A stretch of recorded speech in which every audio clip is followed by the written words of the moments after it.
নিজেকে কারো সাথে তুলনা করবেন না। শুধু এইটুকু নিজেকে বলবেন, সবই আমার দ্বারা করা সম্ভব। আমি কেন পারব না? আমরা সফলতা অর্জন করতে চাই সহজে। সফলতা অর্জনের জন্য যে ত্যাগ স্বীকার করতে হয়, সেটা আমরা করতে চাই না। গাছ রোপণ না করে যেমন ফল খাওয়া যায় না, ঠিক তেমনি ত্যাগ স্বীকার না করলেও সফলতা অর্জন করা যায় না। একমাত্র রোজগার ঠিক থাকলে এই দুনিয়ায় ভালোবাসার আর ভালো রাখার মানুষের অভাব হয় না।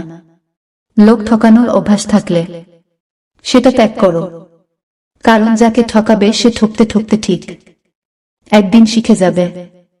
আর তুমি ঠকাতে ঠকাতে নিজেই একদিন ফেঁসে যাবে। নিজের মনকে অন্যর খারাপ ব্যবহারের কারণে ভেঙে ফেলো না, বরং ভুলটা ভেঙে মনকে ঠিক রাখো। চালাক মানুষের এটা মনে থাকে না যে বোকা মানুষেরও মন থাকে, তাদেরও কষ্ট হয়। কাউকে বাধ্য করো না কথা বলার জন্য। তুমি চুপ থাকো আর বুঝিয়ে দাও, তাদের ছাড়া তুমিও থাকতে পারো। তুমি জানো তুমি সঠিক, তবুও তুমি তর্কে যেও না। মানসিকভাবে স্ট্রং হতে হলে নিজেকে ভাঙতে দেখতে হয়, অনেক কিছু হারাতে হয়, নিজেকে কান্নার জল স্রোতে ভাসাতে হয়। আমি সংসার মায়ায় হলাম গৃহবন্দী, মন বন্দী তোমার মায়ায়। না ছাড়তে পারি সংসার আমার, না ছাড়তে পারি তোমায়। অনেক দেখেছি যারা অন্যকে ভালো রাখতে গিয়ে নিজেকে বিসর্জন দিয়েছে, দিন শেষে তাদেরকেই অপরাধীর কাঠ গড়ায় দাঁড়াতে হয়েছে।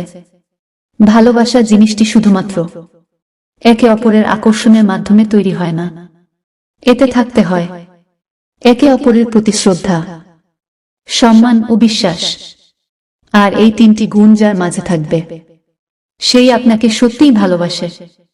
পৃথিবীর সবচাইতে তীব্র শোক হচ্ছে জীবিত মানুষকে হারিয়ে ফেলার শোক।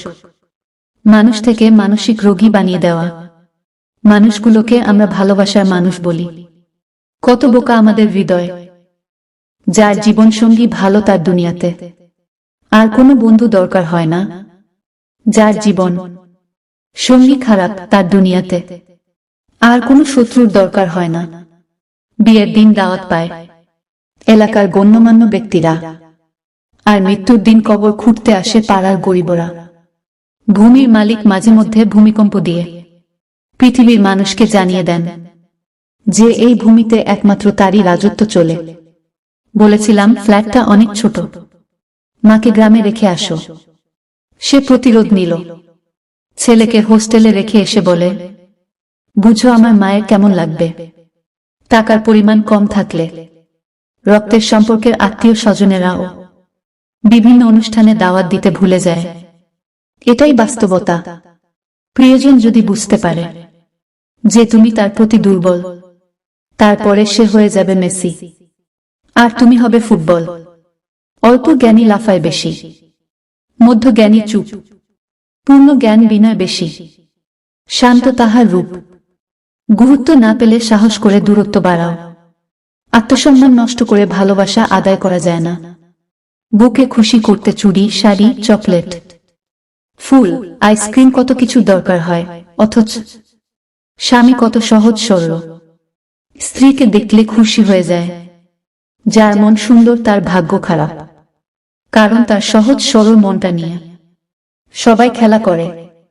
তোমার পায়ে যদি জুতো নাও থাকে, কিন্তু হাতে বই যেন অবশ্যই থাকে, কারণ জুতো তোমায় কিছুটা পথ চলতে সাহায্য করবে, কিন্তু বই তোমায় তোমার জীবন গঠন করতে সাহায্য করবে।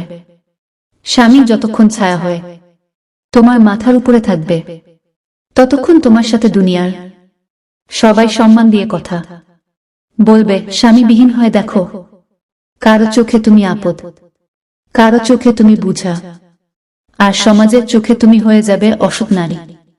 একজন তুর্কি নাগরিক বলেছিলেন, বাড়িওয়ালা ভাড়া বাড়িয়েছে এবং বর্ধিত ভাড়া দেওয়ার সামর্থ্য আমার ছিল না, তাই কয়েকদিন আগে তিনি আমাকে বাড়ি থেকে বের করে দিয়েছেন। আজ বাড়িওয়ালা এবং আমি একই তাঁবুতে আছি। এই খেলাটি মাত্র কয়েক সেকেন্ডের। আমরা যখন কাউকে বিশ্বাস করে ঠকে যাই, তখন মনে মনে প্রতিজ্ঞা করি, আর কখনো কাউকে বিশ্বাস করব না, কিন্তু দিন শেষে সেই প্রতিজ্ঞা নিজেরাই ভেঙে ফেলি। যতটা নিজের স্বার্থ ত্যাগ করে অন্যের ভালো করে যাবেন, ঠিক ততটা আঘাত যখন সেই মানুষগুলোর থেকে পাবেন, যখন বুঝবেন স্বার্থের এই দুনিয়ায় নিজের সবটা উজাড় করে দিয়ে কারো ভালো করতে নেই। দোলনা যতটা পিছনে যায় ঠিক ততটাই সামনেও আসে। ঠিক সেইভাবে সুখ এবং দুঃখ জীবনে সমান রূপে আসে এবং যায়। জীবনের দোলনা যদি পিছনে যায় তবে নিরাশ হজো না, সেটা সামনেও আসবে।